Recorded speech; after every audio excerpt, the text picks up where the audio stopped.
So, Jesse Holmes in the front, leapfrogging up there with Brent Sass. What a great looking team at the Willow restart. What a great looking team coming into Rainy Pass. If this guy can stay healthy and hang on to that sled and not bang himself up with the backstory of the injuries he suffered the last year.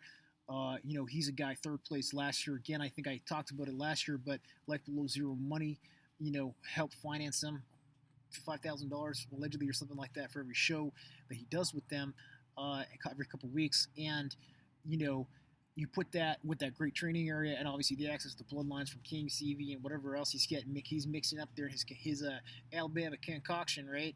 Alabama Jam concoction.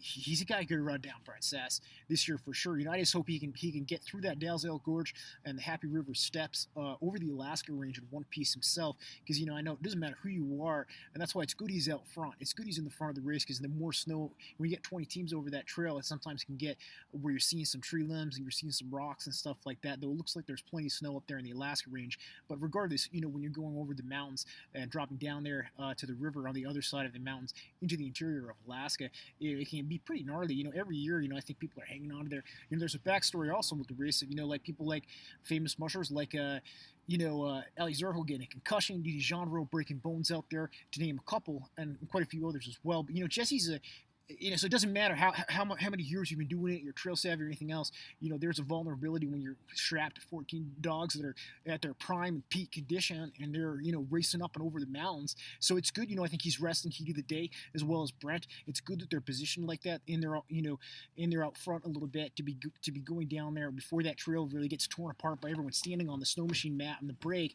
as they're going down those hills. They'll really just dig it all up, and it will get to some extent worse or better, arguably on any given year for the teams, especially when you had like 100 teams back in the race. With only 30 teams in the race, I don't think you're going to see, obviously hard to tell from the sidelines, but those real discrepancies in terms of the difference in the trail conditions, from the front first guy to the 30th guy or 33rd guy.